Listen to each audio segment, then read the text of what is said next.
दास का ओम ब्रह्म सत्यम सर्वहदा।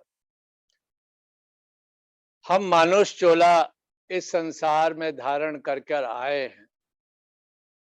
क्यों कर कर आए हैं ये हमको पता होना चाहिए, क्योंकि हमें परम पिता परमेश्वर ने जब ये मानुष चोला दिया था, उसके साथ साथ हमको एक ऐसी चीज बख्शी जो कि किसी अन्य योनि के अंदर नहीं है। कहते हैं वो क्या वस्तु हमको दी उस परम पिता परमेश्वर ने, कहा बुद्धि। उसके साथ साथ हमको विवेक भी दिया कि तू इस बुद्धि के द्वारा सोच और विवेक के द्वारा इस संसार में तुझे किस प्रकार से भ्रमण करना है, किस प्रकार चलना है, उस पर तू विचार कर। तो दास आज अपनी इस तुच्छ बुद्धि से इसी शब्द पर विचार करने का प्रयास करेगा। गुरुदेव का बड़ा सुंदर दोहा आ रहा है। संकट रूप ये जगत है, तीन काल संताप,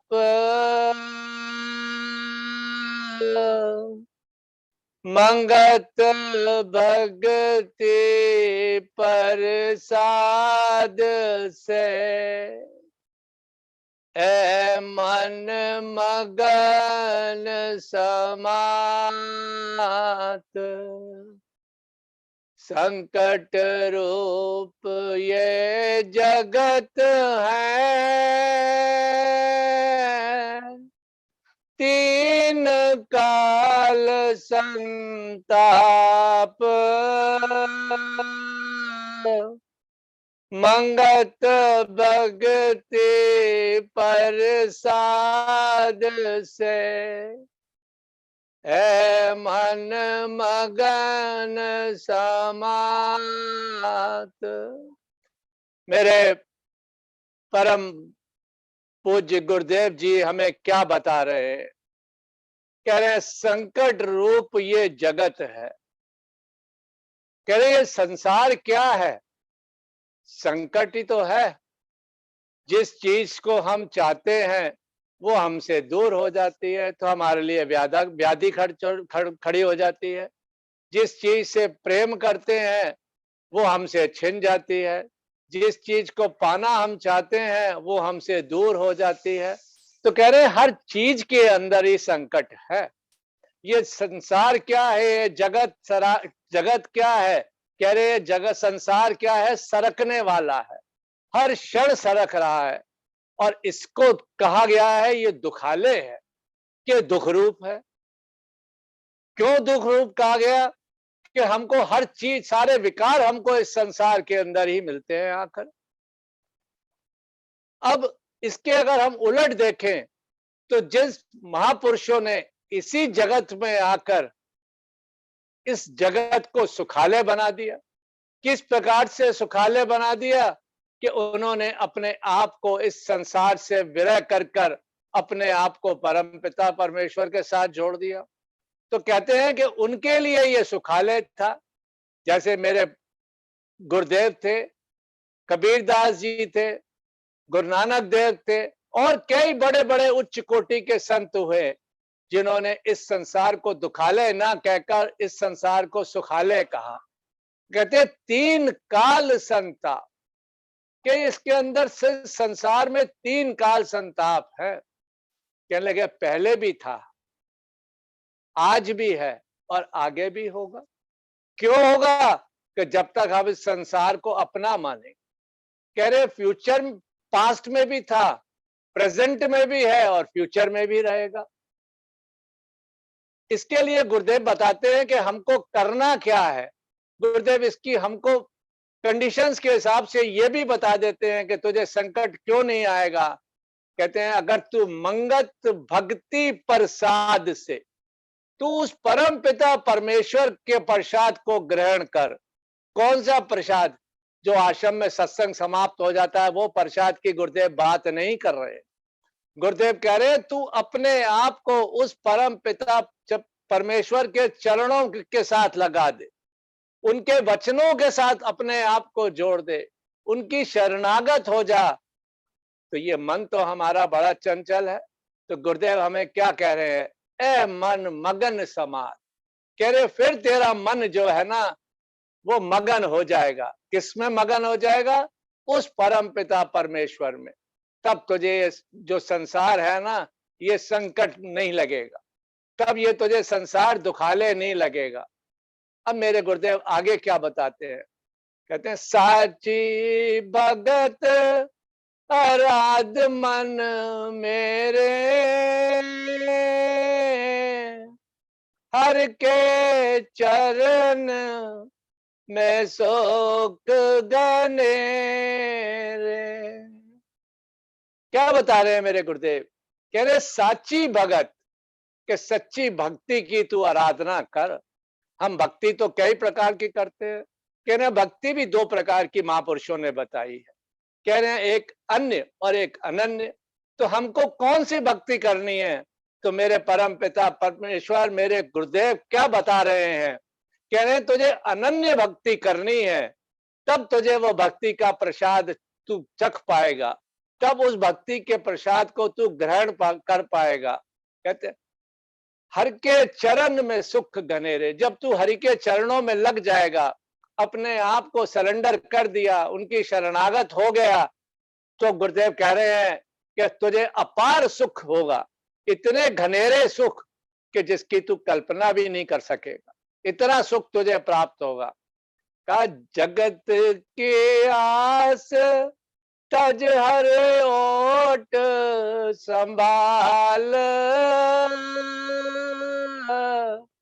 सर्जन हार सुनित रच पाल।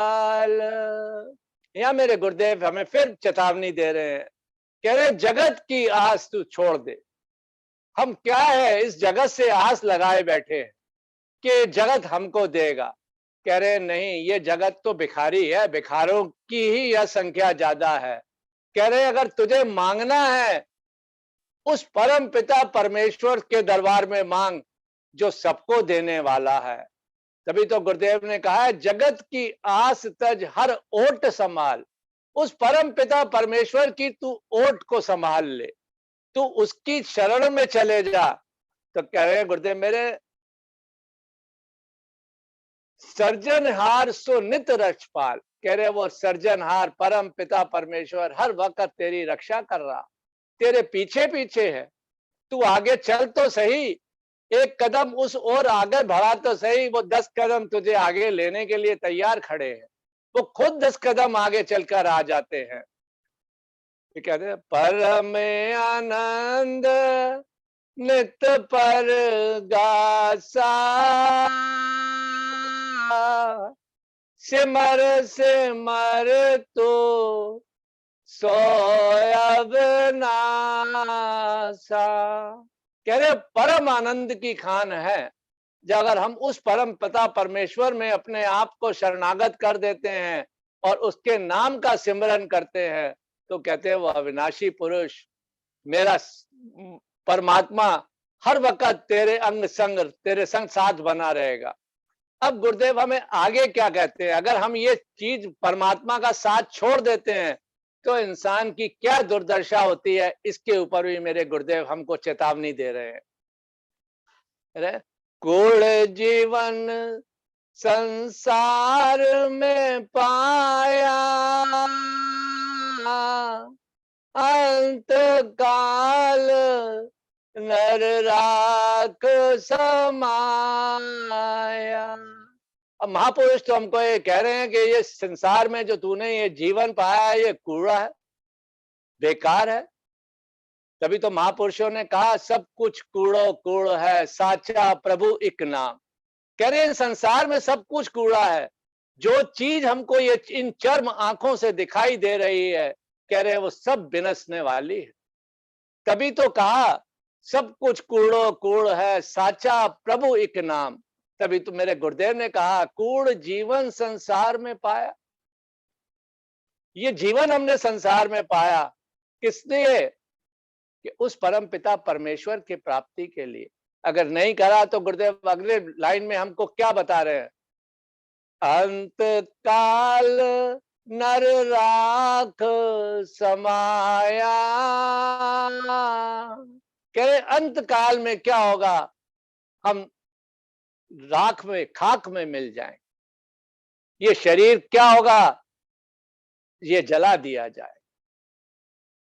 फिर मेरे गुरुदेव बता रहे, महले अटारी दरब खजाना, सबको छाड़ के चले अंत ने माना। कह रहे कितनी महल और अटारियां हमने बना ली, कितना कुछ बनाया, अंत समय में क्या हुआ? सब कुछ छोड़ के चले गए, निमानों की तरह। कोई पूछ पकड़ नहीं, कोई ठाव ठिकाना नहीं। कह रहे उस रावण की क्या दुर्दशा हुई। हम रोजाना यहाँ पढ़ते हैं, विचार देते हैं, तो हमको पता चलता भी है, पर हम उस मोह को छोड़ते नहीं हैं। तो कबीर दास जी ने बड़ा सुंदर इसके ऊपर चित्र खींचा है। कहा क्या मांगू कुछ थिर ना रहाई, देखत नैन चले जग जाई, 1 लख पूत 1.25 लाख नाती, तार रावण घर दिया न बाती। कह रहे लंका सी ओट संवत से खाई, तार रावण की खबर ना आई। अंत में गुरुदेव बोल कबीरदास जी क्या कह रहे हैं? कहत कबीर अंत की बारी, हाथ झाड़े जब जो चले जवारी। कह रहे कितने महल अटारिया हुए, जब हार गया जुआरी, जब जुआ हार जाता है तो क्या करता है? सिर पटकता है, बाल नोचता है। कहने के यही हाल हमारा है। हमने खूब धन इकट्ठा करा, सब कुछ करा, किसके लिए? दूसरों के लिए। कह रहे निमाना हो गया, कोई नहीं पूछ रहा तेरा कि ये तेरा है कि नहीं। अब गुरुदेव आगे क्या कह रहे हैं? पुत्र दिया नाती परवार, चले न को संग मरती बार। क्या कह रहे हैं कि पुत्र दिया, कितना रावण के कितने थे। कह रहे हैं कोई संग चला? कह रहे हैं कोई 5 कदम जाता है, कोई 10 कदम चलता है, कोई घर से ही विदा कर देता है। कह रहे कोई किसी का नहीं।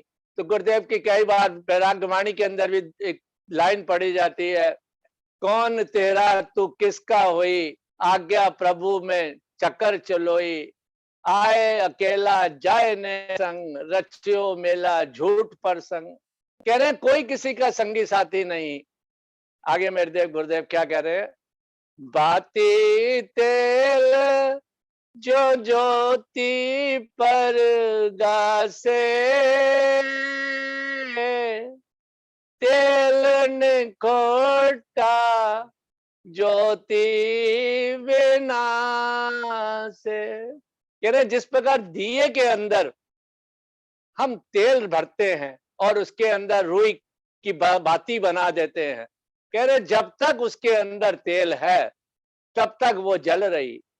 कह रहे हमारे मनुष्य का भी यही हाल है, जब तक श्वास हमारे चल रहे हैं तब तक हम इंसान हैं, हम जीवित हैं, और ये श्वास निकलते ही हम क्या हैं? मृत हैं। कह रहे फिर हमें कोई नहीं पूछ रहा कि आप कौन हो। आगे गुरुदेव कह रहे हैं, छीजे प्राण काया कुम लाए, भयो ने माना जाए बसम समाए। कह रहे जब श्वास निकल जाते हैं, जैसे गुरुदेव ने पहले ऊपर वाली लाइन में बताया, बाती तेल जो ज्योति पर गासे, तेल निकट्टा बाती बिना से। कह रहे जब तक इसमें प्राण है तब तक ये शरीर है। कह रहे इसके प्राण निकलते ही ये शरीर क्या होता है? कुमला जाता है, अकड़ जाता है। तो गुरुदेव कह रहे हमने बड़े भयो निमाना जाए भस्म समाए, कि हम निमानो कोई पूछ पकड़ नहीं। कह रहे हमने बेनामे तो बहुत करा लिए, कि फलाने की रजिस्ट्री करा ली कि ये मेरे नाम है, महल की रजिस्ट्री करा ली कि ये मेरे नाम है। कह रहे हैं बेनामे तो बहुत कराए। तो गुरुदेव तो ये कह रहे हैं मैं कि तू जब संसार से जाएगा निमाना होके जाएगा, तेरे को कोई को पूछ पकड़ नहीं होगी। जो तूने बेनामे कराए हैं ना, वो दूसरों के नाम होंगे, वो तेरे नाम नहीं रहेंगे। तभी तो तुझे कहा जिसके नाम तू कर रहा है तो तू तेरे को निमाना ही मानेंगे, तू तेरी कोई पूछ पकड़ होने वाली नहीं है। तो ये बेनामे जो संसार की संपत्ति इकट्ठी कर रहा है ना, वो तेरे श्वास खत्म होते ही किसी दूसरे की हो जानी है। फिर आगे मेरे गुरुदेव क्या कहते हैं, सोना रूपा बहु संचित कीना, भयो बेगाना जब काल ग्रस लीना। कह रहे खूब जीवन में हमने धन संचित करा, इकट्ठा किया। कह रहे अंत समय में क्या हुआ, जब काल ने आके हमको पकड़ लिया कि चल भैया अब तेरा यहाँ कोई जरूरत नहीं है, तेरा समय पूरा हो गया। कह रहे बहुत इकट्ठा करा। कबीर दास जी एक बार शमशान पर कहीं गए हुए थे।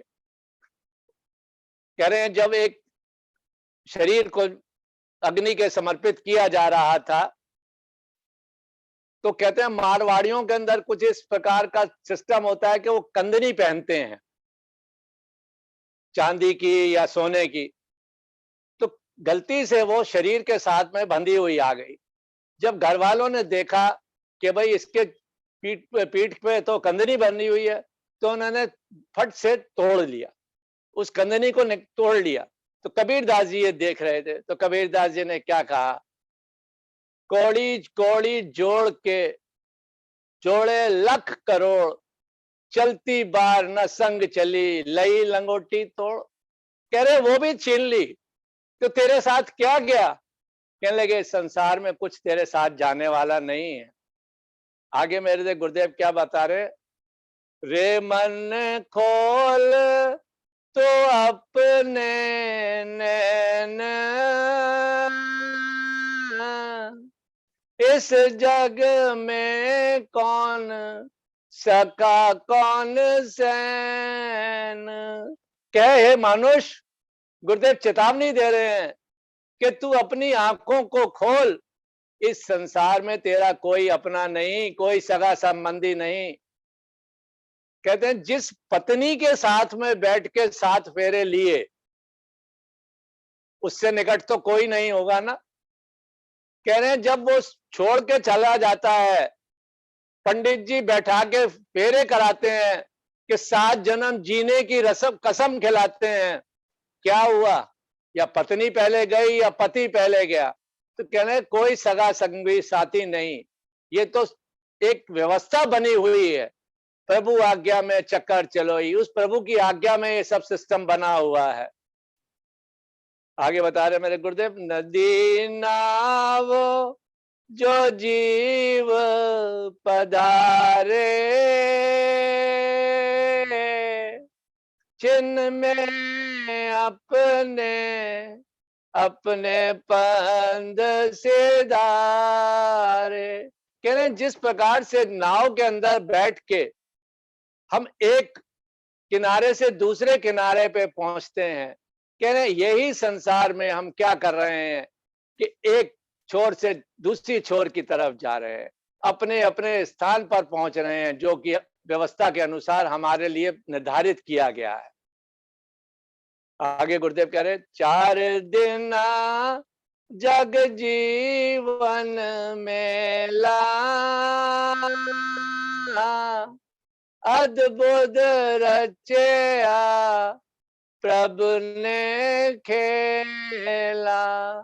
कह रहे जीवन क्या है, 4 दिनों का मेला ही तो है, इस मेले में ही तो हम आए हुए हैं। अगर हम किसी से कहें कि भाई हम तो इस मेले में आए हैं, ये शरीर जो है हमको थोड़े दिन के लिए मिला है, तो कोई मानता नहीं है। कहता है अरे अरे मेरे को क्यों थोड़े दिन के लिए, मैं तो पूरी उम्र जीऊंगा, 100 साल जीऊंगा। कह रहे जिस प्रकार से हम देखते हैं कि मेले लगे होते हैं, वहां तरह तरह के तमाशे वाले रौनक होती है, खूब स्टॉल लगे होते हैं, सारा कुछ लगा हुआ होता है। कह रहे हैं उस मेले के अंदर जब हम जाते हैं तो 2 दिन, 3 दिन, 4 दिन, 5 दिन का मेला होता है। कह रहे हैं उस मेले के बाद क्या होता है, जब वो मेला समाप्त हो जाता है तो वहां पर सब कुछ जो है बेकार, सूना सूना सा हो जाता है। कह रहे यही हाल हमारा शरीर का भी है। इस संसार रूपी मेले में हम आए हुए हैं, इस जगत में आए हैं, हम मेले में आए हैं और इस मेले में ही हमको क्या करना है। कह रहे हैं उस प्रभु ने तो ये अपनी रचना रच दी। अब तुझे उस रचना को देखना है कि ये हमको ये शरीर मिला, जो संसार में हम आए, ये किस लिए मिला। तो गुरुदेव ने बड़ा सुंदर एक दोहे में फरमाया, तेरा कोई संगी ना साथी, नित साजन जाए अकेला, मंगत उठ प्रभु नाम सिमर लो, ये झूठ जगत का मेला। का ये झूठ जगत का मेला है, जो मेरे गुरुदेव कह रहे हैं 4 दिना दा मेला है। कह रहे संसार झूठा, इसके जितने भोग हैं वो सब झूठे, जिस चीज को हाथ लगाओ वो बिनसने वाली। तो कह रहे क्या गुरुदेव मेरे कह रहे हैं, मंगत उठ प्रभु नाम सिमर लो। कह रहे तू उठ और उस प्रभु का नाम सिमर ले जो तेरे संग जाने वाला, वही तेरी रास पूंजी है। अब मेरे गुरुदेव हमको फिर समझा रहे हैं, कह रहे झूठे लालच क्यों लिपटाया, सत स्वरूप को क्यों विसराया। कह रहे कि झूठे लालच में तू क्यों फंसा हुआ है, इसको छोड़ और उस परम पिता परमेश्वर के साथ में तू अपने आप को लगा दे, उसके शरणागत हो जा। और तेरे को जो है, जब तू परमात्मा को विसारेगा नहीं तो तुझे इस संसार में कोई कष्ट नहीं होने वाला है। गुरुदेव आगे कह रहे हैं, कहां से नर आया कहां तो जाए, विच मुसाफत क्यों बरमाए। क्या कह रहे हैं मेरे गुरुदेव, कहां से तू आया था और तुझे कहां जाना है। कोई तूने मंजिल अपनी तय कर रखी है कि अगर कोई आपसे पूछे या मेरे से पूछे कि भाई तुम कहां से आए हो, साहब मैं दिल्ली से आ रहा हूं और आगरा के लिए जा रहा हूं, तो ये तो संसारी हमारी बात हुई। तो गुरुदेव तो कह रहे हैं तू कहां से आया था, इस जन्म से पहले तेरा कौन सा जन्म था और ये शरीर छोड़ के तुझे कहां जाना है।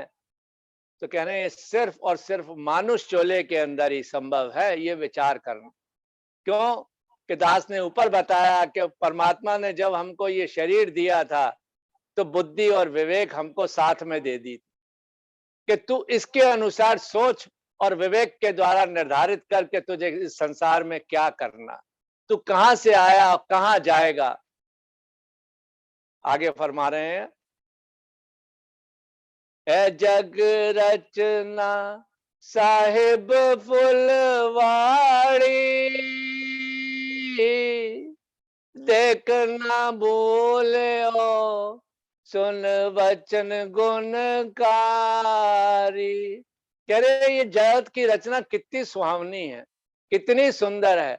ये उस परम पिता परमेश्वर ने कितनी सुंदर फुलवाड़ी बनाई। कह रहे आप सवेरे पार्क में चले जाओ टहलने के लिए, देखो कितने सुंदर सुंदर आपको पक्षी दिखाई देते हैं, कितनी सुंदर सुंदर पहाड़ों के दृश्य दिखाई देते हैं, कितनी सुंदर सुंदर प्रकृति हमको नजर में आती है। कह रहे हैं ये किसकी रचना है। कह रहे हैं ये उस परम पिता परमेश्वर ने ही सारा बाग बगीचे बनाए हैं। तो हम गुरुदेव कह रहे हैं देख ना भूले हो सुन वचन गुणकारी, कि इनको देख के नहीं भूल। तो कौन से वचन गुणकारी, अपने अंदर धारण करने हैं, जो मेरे गुरुदेव ने बताए, जो इस ग्रंथ श्री समता प्रकाश में, ग्रंथ श्री समता विलास में बताए गए। कह रहे हमको उन वचनों को धारण करना है, वही हमारे जीवन के अंदर गुणकारी हैं। कहा क्या गुणी क्या ज्ञानी बल सूरा, काल करे सब का सिर चोरा। कह रहे क्या गुनी, कौन सा गुनी है और कौन सा ज्ञानी। कह रहे कोई नहीं छोटा, हर एक को उस काल ने ग्रसा है। चाहे कितना बड़ा भी तपीश्वर, योगीश्वर, ज्ञानी जो भी हो, कह रहे काल ने किसी को नहीं छोड़ा।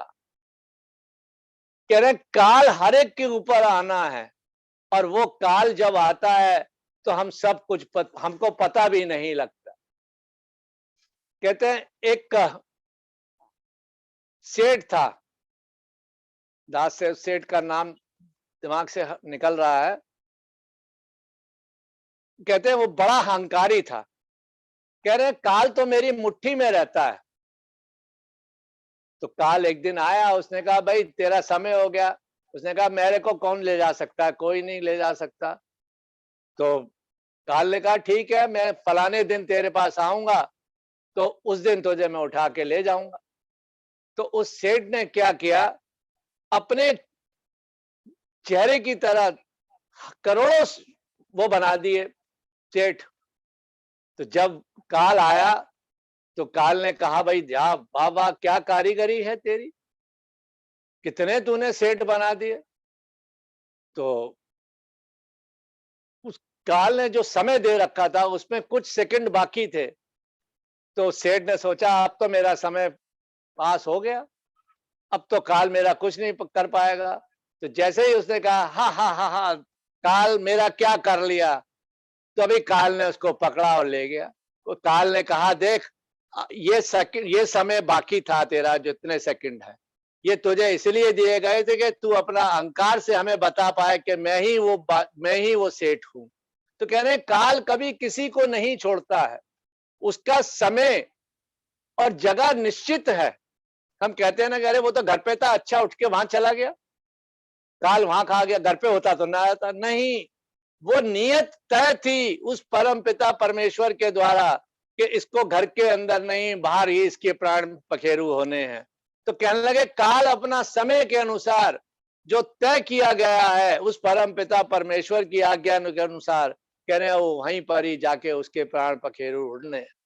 कह रहे काल किसी को ही नहीं छोड़ता है, और छोड़ता किन्हें है, जिन्होंने उस परम धाम को, उस परमेश्वर की प्राप्ति की हो।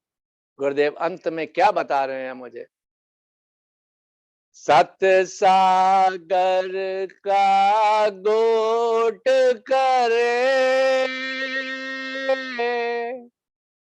पर्वत तली उठाए,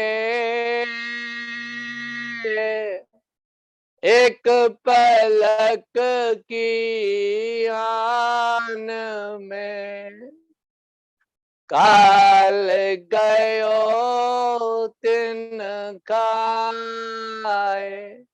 क्या फरमा रहे हैं मेरे गुरुदेव, कह रहे सत सागर का घूट करे। कह रहे जिन्होंने उस परम पिता परमेश्वर के चरणों में अपने आप को लगा दिया है, जिन्होंने उनके नाम का गुणगान किया है, जिन्होंने उनके नाम का चरणामृत पिया है, नाम का रस पिया है, कह रहे हैं वो कौन थे, कह रहे पर्वत तली उठाए।